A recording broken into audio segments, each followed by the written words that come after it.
Bismillahirrahmanirrahim. Assalamualaikum warahmatullahi wabarakatuh. Alhamdulillah. Wassalatu wassalamu ala sayyidina Rasulillah, sayyidina wa maulana Muhammad bin Abdullah wa ala alihi wa sahbihi wa man walah. Wala hawla wala quwwata illa billah.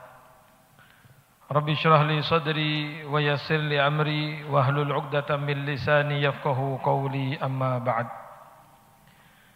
Faya ayyuhal hadirun wal hadirat rahimakumullah. Hadirin hadirat, para pemirsa Madinah TV dan pendengar yang dirahmati Allah Subhanahu wa taala.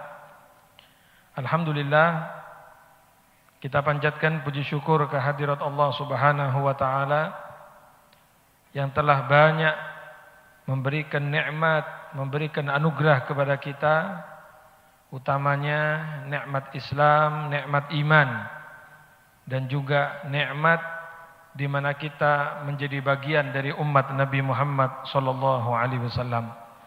Mudah-mudahan Allah Subhanahu wa taala menjaga Islam dan iman kita. Mudah-mudahan Allah nantinya menutup umur kita dengan husnul khatimah. Amin ya rabbal alamin.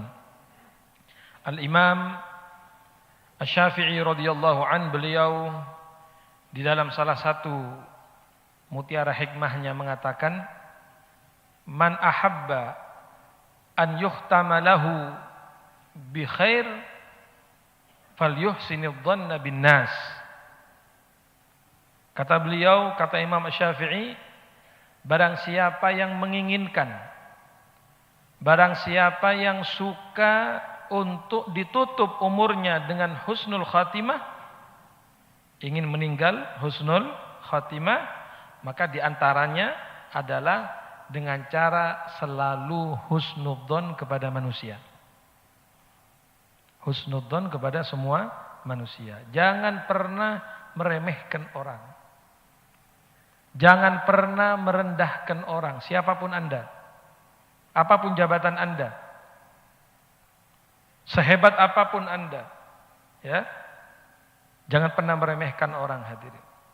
Husnudzon, husnudzon, berbaik sangka. Bahkan ada di antara kaum solihin itu mengatakan, saya ini kalau ketemu dengan orang, saya husnudzon, dia ini adalah Khidir. Setiap ketemu orang, saya berhusnudzon bahwa ini adalah Khidir. Ya. Kita kan berharap ketemu dengan Nabi Khidir, ya kan? Nah, walaupun Khidir atau Khodir ini kan masih khilaf ulama, apakah beliau seorang nabi atau bukan nabi. Alhasil orang kepingin berjumpa dengan beliau. Ketahuilah, kita ini husnudzon, setiap orang yang kita temui adalah Khidir. Husnudzonnya seperti itu. Berbaik sangka. Jangan pernah merendahkan, jangan pernah menghina orang. Ya. Ingat dalam hadis Rasulullah bersabda, al-kibru batarul haq wa ghamtun nas. Sombong itu apa? Sombong itu adalah menolak kebenaran, ya, batarul haq, menolak kebenaran dan suka meremehkan manusia. Itu namanya sombong. Bahkan hadirin yang dirahmati Allah, banyak dari aulia, ya, orang-orang yang sangat tinggi makomnya di hadapan Allah, itu beliau tidak merasa lebih baik walaupun dari seekor binatang. Tidak merasa lebih mulia walaupun dari seekor binatang. Satu contoh misalnya, Al-Imam Uwais Al-Qarani radhiyallahu anhu. Siapa tidak tahu Al-Imam Uwais Al-Qarani? Ya, disebutkan bahkan Rasulullah pernah menyebut namanya. Ya, dimuliakan oleh Allah Subhanahu wa taala. Uwais Al-Qarani radhiyallahu anhu. Kalau di hadapan di depan atau di hadapan masyarakat saat itu, atau di depan keluarganya sendiri, Itu Uwais Al-Qarani dianggap orang gila. Dianggap apa? Orang gila. Nggak direken belas. Malah dalam kitab Ad-Da'watut Tammah yang ditulis oleh Al-Imam Al-Habib Abdullah bin Alawi Al-Haddad radhiyallahu an, itu oleh keluarganya Uwais itu dikasih tempat kayak gubuk kecil gitu, khusus. Nggak kumpul dengan keluarganya. Karena dianggap, maaf, gila. Dianggap gak waras ini. Ya. Padahal beliau sangat mulia. Sangat mulia. Dan kemuliaan itu beliau dapatkan karena baktinya kepada ibunya. Imam Uwais Al-Qarani ini, para jamaah sedikit saya tambahkan. Itu hidup di zaman Nabi. Nggih, hidup di zaman Nabi, pada masa Nabi. Cuma beliau tinggalnya di Qarn, di Yaman. Rasulullah di Madinah. Ya. Uwais Al-Qarani punya ibu sudah tua. Sudah sepuh. Setiap minta izin mau ke Madinah, maksudnya ke Madinah mau apa? Mau ketemu dengan Nabi, berjumpa dengan Nabi Muhammad, gitu loh. Mau berjumpa dengan Rasulullah. Dan kalau beliau berjumpa dengan Rasulullah, maka mendapatkan makom apa? Sahabat, kan begitu. Sahabat itu adalah man istama'a bin nabi ya fi hayatihi mu'minan bihi wa mata 'alal iman. Singkatnya begitu, pengertian sahabat adalah seseorang yang berjumpa dengan Rasulullah. Ini pada masa hidupnya Rasulullah, melihat Nabi, berjumpa dengan Nabi, beriman kepada Nabi dan meninggal dalam keadaan iman. Ini pengertian sahabat. Wa illam yarwi anhu, walaupun dia tidak meriwayatkan hadis dari Nabi. Walaupun dia tidak meriwayatkan hadis dari Nabi, yang penting melihat Rasulullah, berkumpul dengan Rasulullah, itu jadi sahabat. Dan sahabat itu mendapat makom yang sangat mulia, as-siddiqiyatul kubra. Ya. Loh, Uwais Al-Qarani mau ke Madinah, mau ketemu dengan Nabi. Tapi ibunya mengatakan apa? Uwais, ibu sudah tua, nak. Kalau kamu berangkat ke Madinah, betul tujuannya sangat mulia, ingin berjumpa dengan Nabi Muhammad. Kalau kamu ke Madinah, ibu sama siapa di sini? Oh iya, nggak jadi berangkat. Tahun depan izin lagi. Umi, saya mau ke Madinah, mau ketemu dengan Nabi Muhammad. Apa kata ibunya? Nah, ibu nanti sama siapa? Ibu sudah tua. Baik, nggak berangkat lagi. Sampai ibunya meninggal. Nah, tapi ibunya meninggal, Rasulullah juga meninggal. Artinya si Uwais Al-Qarani tadi nggak ketemu dengan Nabi. Singkatnya begitu, nggak ketemu dengan Nabi. Nah, tapi beliau berjumpa dengan sahabat, berjumpa dengan Sayyidina Umar, berjumpa dengan Sayyidina Ali. Nah, dan ini di dalam istilah disebut al-mukhadramun. Al-mukhadram, jamaknya al-mukhadramun adalah orang-orang yang semasa dengan Rasulullah, sezaman dengan Rasulullah, tapi tidak ketemu dengan Nabi, termasuk Imam Uwais Al-Qarani. Tapi hadirin, Rasulullah SAW dalam hadis yang sahih beliau menjelaskan, bahkan beliau semacam wasiat kepada Sayyidina Umar, kepada Sayyidina Ali, apabila nanti berjumpa dengan seorang laki-laki yang namanya Uwais, bahkan Nabi menyebut ciri-cirinya. Ciri-cirinya begini, begini, begini. Kau minta doa kepada dia. Wasiat dari Rasulullah kepada Sayyidina Umar, kepada Sayyidina Ali. Wa kana barran bi ummih. Nabi yang menyebutkan wa kana barran bi ummih. Ini Uwais Al-Qarani adalah anak yang bakti kepada ibunya. Rupanya Rasulullah tahu beliau enggak sempat ketemu Nabi Muhammad karena bakti kepada ibunya. Abot kepada ibunya. Tapi mendapat makom yang mulia sampai Rasulullah berwasiat kepada Sayyidina Umar, kepada Sayyidina Ali untuk meminta doa kepada Uwais Al-Qarani.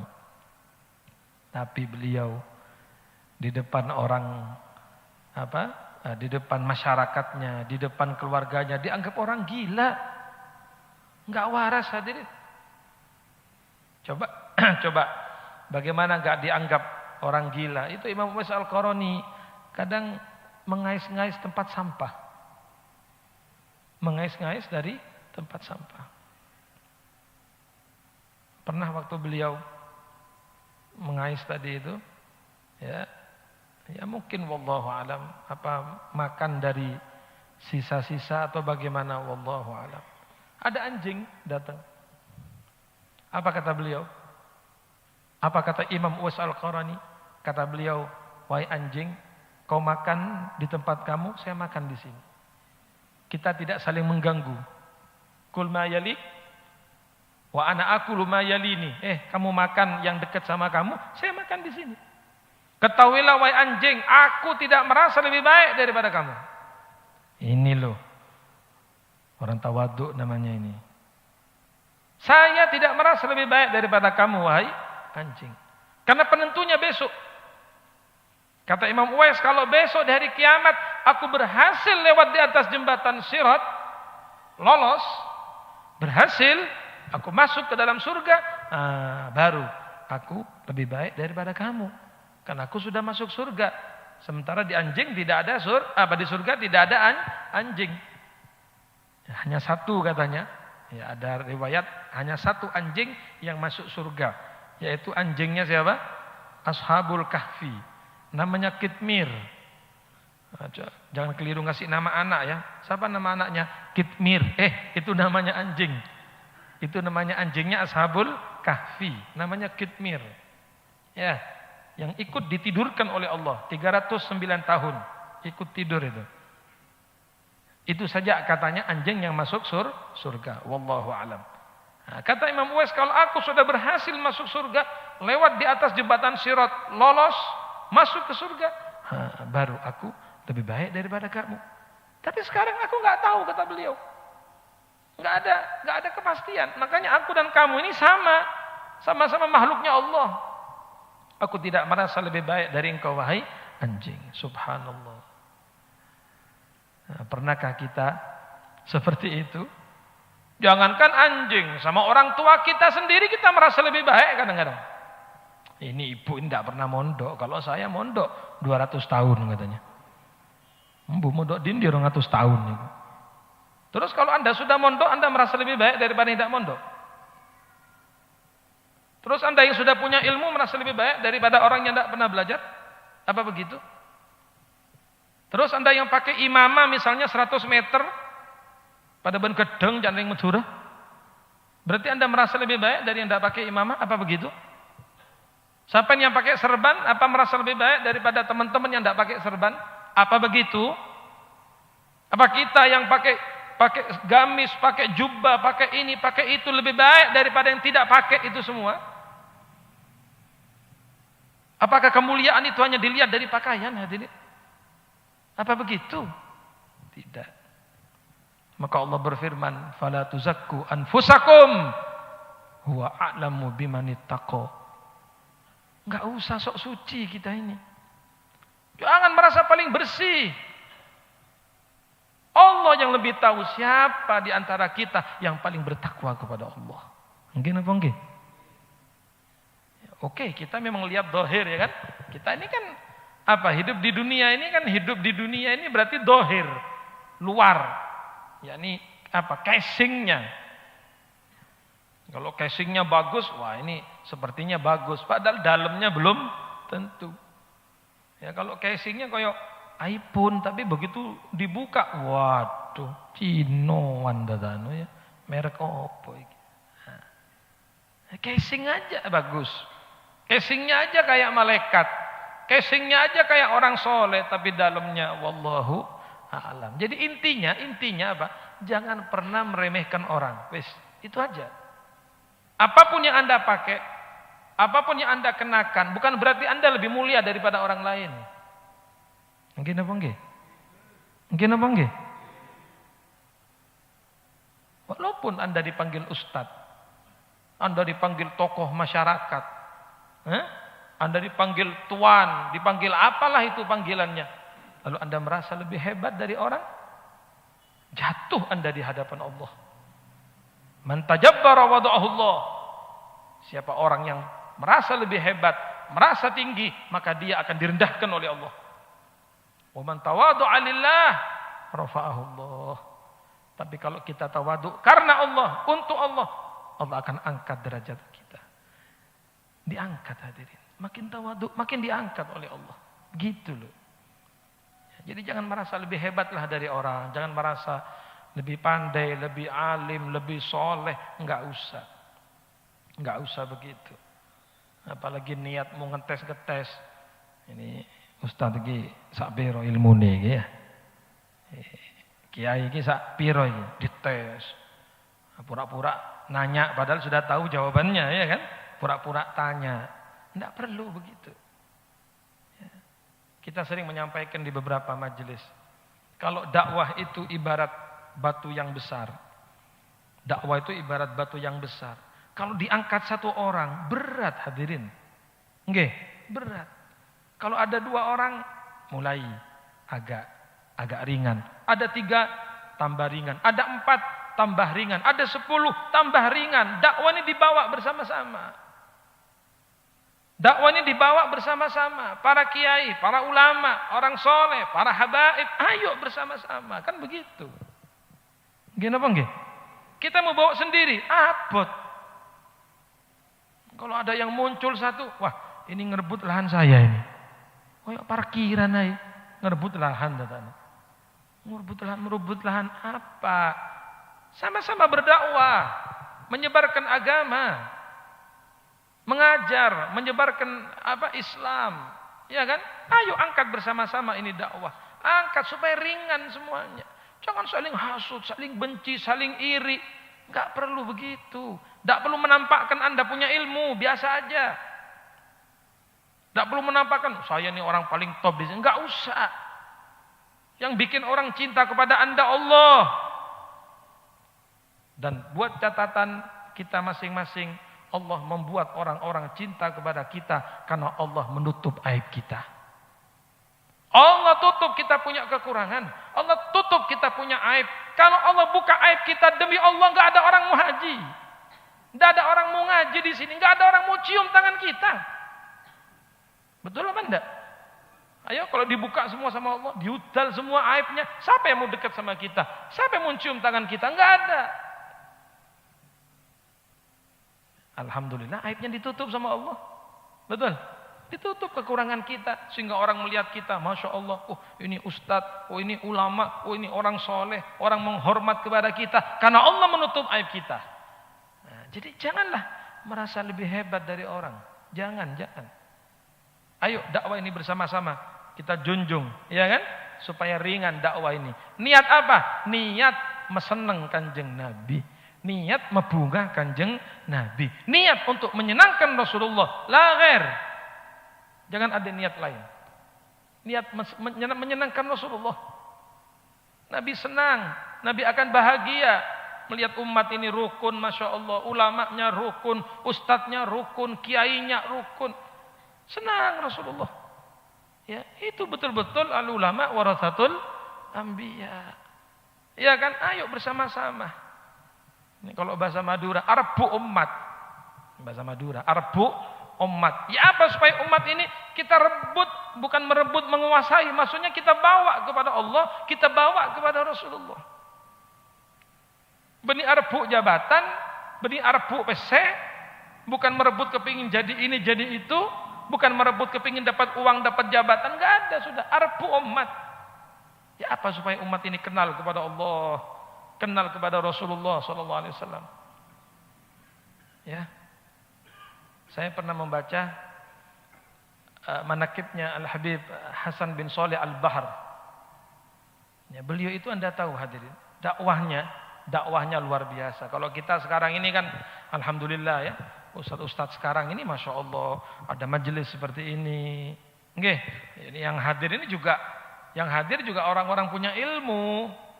Ya, bukan orang yang awam sekali, enggak. Jadi lebih gampang lah berdakwahnya. Lebih enak. Ya, sekali diajarkan insya Allah yang hadir ini paham kan gitu. Tapi ulama-ulama dulu yang dihadapi orang-orang awam. Orang-orang desa, orang-orang pedalaman. Jadi saya pernah membaca Habib Hasan bin Saleh Al Bahr. Itu kalau dakwah belum masuk ke pelosok-pelosok itu. Ya. Orang petani-petani yang di dalam-dalam itu. Dan beliau dakwahnya itu mendatangi. Didatangi satu-satu. Ada yang lagi nyangkul di sawah itu ya, lagi bajak sawah, itu beliau datang. Assalamualaikum. Waalaikumsalam. Ini kalau bahasa kita, "Lujeng Pak, saya nggih, ngapunten. Sampean sudah ngerti ta rukunnya salat?" Waduh, apa? Gini, sampean terus kerja, terus. Saya tidak mau ganggu pekerjaan Anda gitu loh. Jadi sambil kerja, sambil beliau menerangkan. Saya tidak mau mengganggu waktu sampean kerja. Teruskan, tidak apa-apa. Saya sambil menerangkan ya. Oh, nggih. Diterangno. Arkanus shalah, sab'ata asyar, 17. Yang pertama ini, yang kedua diterangkan. Nanti datang lagi ke petani yang satunya. Ya apa? Lujeng, alhamdulillah sudah ngerti rukun salat. Tidak paham. Terus, tidak apa-apa kerja. Saya sambil menerangkan ya. Oh, nggih, rukun salat 1. Itu begitu demikian dakwahnya beliau. Nah, sekarang kan kumpul satu tempat, satu majelis, nggih, ustadznya ya harus ada minumannya kan begitu ya. Nah, ini kan air putih tok ini ya. Nah, harus biasanya STMJ ta, apa ngoten nggih. Ya. Teh apa kopi atau gitu sekarang. Ya, pulangnya oleh berkatan, enggak ngerti nah. Iya, kalau yang hadir dapat satu-satu, yang ceramah masa satu berkatannya. Ya, minimal double lah ya kan. Apalagi sambil bisik-bisik. Anak saya 8 loh ya. Loh, anaknya barang dihitung. Enaklah sekarang ini. Coba bayangkan beliau bagaimana dakwahnya, datang ke pelosok satu-satu orang didatangi. Bukan ayo kumpul semua. Enggak, tidak mau ganggu. Tidak mau ganggu waktunya orang. Kerja tidak apa-apa. Saya sambil ngajar, sambil dakwah. Itu begitu hadirin. Sedemikian rupa dakwah beliau tadi. Sampai akhirnya ada satu orang soleh bermimpi Nabi Muhammad SAW. Orang soleh itu bermimpi Rasulullah. Lalu Rasulullah beliau bertanya kepada Rasulullah, "Ya Rasulullah, siapakah di zaman sekarang orang yang paling kau cintai wahai Rasulullah?" Siapa orang yang paling kau cintai wahai Rasulullah? Beliau mengatakan, "Cucuku Hasan bin Saleh Al-Bahar." Yang aku cintai sekarang cucuku Hasan bin Saleh Al-Bahar. Loh, karena apa? Itu tadi dakwahnya seperti itu. Arbu umat. Bukan kepingin jabatan. Bukan kepingin dihormat orang. Bukan. Bayangkan datang satu-satu orang itu. Didakwai satu-satu. Ya, dapat makom yang mulia. Dicintai oleh Rasulullah SAW. Nabi cinta kepada beliau. Masya Allah. Nah, mudah-mudahan kita bisa seperti itu ya. Amin insya Allah. Nah, jadi mari sekali lagi. Kita jangan pernah merendahkan siapapun, jangan pernah menghina siapapun. Kita nggak tahu mana di antara kita ini yang paling mulia, yang paling dekat dengan Allah Subhanahu wa taala. Wallahu a'lam. Kita nggak tahu. Kita berguru kepada fulan, wah bangga. Ini guru saya ini. Ada syaikhi, ada habibi, ada syaikhi, ustadi. Anda boleh mengidolakan sosok tadi, guru Anda, tapi tolong jangan merendahkan ulama yang lain. Betul apa enggak? Betul apa enggak? Loh, silahkan, ini guru saya, ini yang mengenalkan saya kepada Allah. Loh, iya. Cintai guru Anda, silahkan. Cintai setinggi-tingginya guru Anda, karena wajib kita cinta kepada guru. Tapi tolonglah, jangan kemudian kecintaan kita kepada beliau ini lalu merendahkan yang lain. Enggak boleh. Betul apa enggak? Hormati semua ulama, cintai semua ulama. Kan begitu hadirin. Ya, jangan satu malah, maaf kadang-kadang pokok siji tok, lainnya itu KW semua. Waduh, kok ono ustaz KW barang ini? Ini guru saya ini satu tok, yang lainnya KW. KW. Paham enggak? Nah, ini enggak boleh begitu. Merendahkan orang itu tidak boleh. Mboten angsal hadirin. Ayolah hormat, cintai semua ulama, semua orang soleh. Nabi Yusuf itu loh, Nabi Yusuf, Nabi ini, Rasul ini. Apa doanya beliau? Di antaranya, tawaffani muslimah wa alhiqni bis solihin. Itu doanya Nabi Yusuf. Dalam Al-Quran ada itu. Tawaffani musliman, ya Allah, matikan aku dalam keadaan Islam. Wafatkan aku dalam keadaan Islam dan kumpulkan aku dengan orang soleh, ya Allah. Loh, Nabi Yusuf kurang soleh apa? Betul enggak? Nabi Yusuf kurang soleh apa? Kurang baik apa? Seorang nabi, seorang rasul, tapi masih kepingin kumpul dengan orang soleh. Lah kita seperti itu hadirin. Cintai semua orang soleh, cintai semua ulama. Paham nggih? Sudahlah, saya sering mengatakan di beberapa majelis, tidak boleh kotak-kotak itu, tidak boleh. Berkotak-kotak, paham maksud saya? Blok-blok itu loh. Blok ini, blok ini, blok ini. Ono blok M, ono blok N, blok B, blok C. Sing blok iki gak gelem dek kene, sing iki gak gelem dek kene. Hah? Terus kalau ketemu di jalan jaketnya gak podo. Wah, iki jaketnya kok abang iki. Sing iki lho kok kuning iki. Ngono apa? Masa Anda mau bertengkar hanya gara-gara beda jaket saja? La haula wala quwata illa billah. Padahal sama-sama majelis, mungkin sama-sama majelis Maulid Nabi. Kenapa? Karena beda jaket saja kita kok mau bermusuh-musuhan. Jangan seperti itu. Jangan blok-blokan. Nggih. Nah, ini. Ayolah kita kembali tadi itu, jangan pernah merendahkan siapapun. Ulama saling menghormati antara satu dengan yang lainnya. Mungkin saya pernah cerita kepada Anda Imam Syafi'i. Ya, beliau murid Imam Malik. Imam Malik, Masya Allah. Imam Syafi'i juga Masya Allah. Bahkan Imam Malik itu memuji muridnya ini, memuji Imam Syafi'i. Saling menghormat. Ya, walaupun kita bukan merendahkan Imam Malik, kita memaklumi, ya kan, kita mengetahui semua pengikut mazhab Imam Syafi'i lebih banyak daripada Imam Malik, kan begitu. Kalau dihitung nih seluruh dunia ini pengikut terbanyak mazhab siapa? Imam Syafi'i. Padahal Imam Malik kan gurunya, begitu ya. Tapi Imam Syafi'i, Masya Allah. Nah ternyata apa? Imam Malik itu pernah diam-diam hadir majelisnya Imam Syafi'i. Ya, beliau diam-diam tapi tidak menampakkan, takut Imam Syafi'i takut Imam Syafi'i nanti bagaimana gitu ya, karena ada gurunya gitu loh. Jadi Imam Malik itu duduk di belakang tiang sana. Duduk di belakang tiang. Ini contoh saja. Ya kayak jamaah kan duduk di belakang enak ya. Apa? Ya buat tidur itu enak lah ya. Yang di belakang ini ya. Kan gak ketoro ya. Roto ado nggih. Jadi Imam Malik duduk di tiang tuh di belakang itu. Mendengarkan muridnya tadi.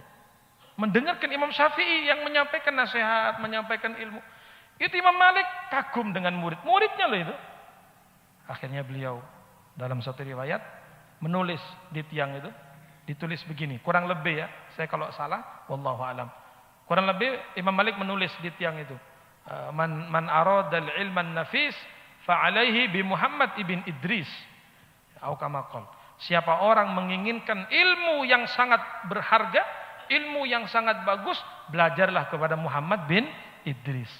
Itu Imam Syafi'i, nama aslinya siapa? Muhammad bin Idris. Lalu Imam Malik pulang duluan. Setelah buyar majelis, selesai pengajian, Imam Syafi'i pulang. Waktu pulang kok lihat tiang ada tulisannya ini. Dan beliau hafal, ini tulisan gurunya ini tulisan Imam Malik. Ya, lihat bagaimana tawaduknya Imam Syafi'i kepada gurunya tadi. Beliau kan tahu, oh berarti guru saya ngaji. Ikut hadir tadi. Ikut ngaji berarti guru saya. Ditulis di bawahnya. Apa kata Imam Syafi'i? Wa kaifa la yakunu dzalik wa huwa tilmiduk ya Malik. Atau kama qala. Yang artinya bagaimana tidak menjadi seperti ini saya ini padahal saya adalah murid Anda wahai Imam Malik. Jadi merendah gitu lah hadirin. Paham ya? Bagaimana saya enggak jadi seperti ini padahal saya ini murid Anda gitu loh. Ya saya ini barokahnya panjenengan. Saya barokahnya Anda jadi seperti ini. Itu Imam Syafi'i. Merendah. Bukan tambah sombong. Ya barang siapa yang ingin ilmu ini hadiri majelis Muhammad bin Idris di bawahnya, ya mancing ini. Nah, ya ndak. Tak gitu beliau. Atau naam gitu ya. Sahih. Ndak. Jadi malah merendah kepada gurunya. Wa kaifa la yakunu dzalik wa huwa tilmiduki ya Malik. Bagaimana enggak jadi seperti ini padahal saya ini adalah gurumu, adalah muridmu wahai Malik. Nah, itu saling menghormati kan indah kalau begitu ya. sama-sama ulama, sama-sama ustadz, saling menghormati satu dengan yang lainnya. Ayo bawa ini dakwah. Emban ini dakwah bersama-sama. Niat satu, menyenangkan hati Rasulullah sallallahu alaihi wasallam, membuat Rasulullah bahagia, membuat Rasulullah bangga kepada kita semua. Selamatkan umat ini. Jangan niat untuk mencari jabatan, jangan niat untuk mencari popularitas, jangan niat kepingin viral dan lain sebagainya. Niat bagaimana kita menyenangkan hati Rasulullah sallallahu alaihi wasallam. Mudah-mudahan kita semua dicintai oleh Rasulullah. Kita dibanggakan oleh Rasulullah, kita layak dibanggakan oleh Nabi Muhammad. Mudah-mudahan kita menjadi orang-orang yang saleh, salihah, dikumpulkan dengan orang-orang salihin. Insyaallah kita semua yang hadir, yang mendengarkan, yang ikut majelis ini, insyaallah diangkat derajatnya oleh Allah Subhanahu wa taala, dimurahkan rezekinya oleh Allah, dimudahkan rezekinya oleh Allah, digampangkan semua urusannya oleh Allah. Mudah-mudahan hajat-hajat kita semuanya, hajatid dunya wa hajatil akhirah, digampangkan, dimudahkan oleh Allah Subhanahu wa taala. Mudah-mudahan ulama-ulama kita, guru-guru kita yang sedang sakit diangkat penyakitnya oleh Allah. Wabil khusus Sayyidina Al-Ustaz Al-Habib Saleh bin Ahmad Al-Idrus dan semua guru-guru kita insyaallah diberikan panjang umur, sehat wal afiat. Amin ya rabbal alamin. Allahumma hadad du'a wa minkal ijabah wa hadal juhdu 'alaika tuklan fala haula wala quwata illa bik. Wa sallallahu ala sayyidina Muhammadin wa ala alihi wa sahbihi wasallam walhamdulillahi rabbil alamin. Al-Fatihah.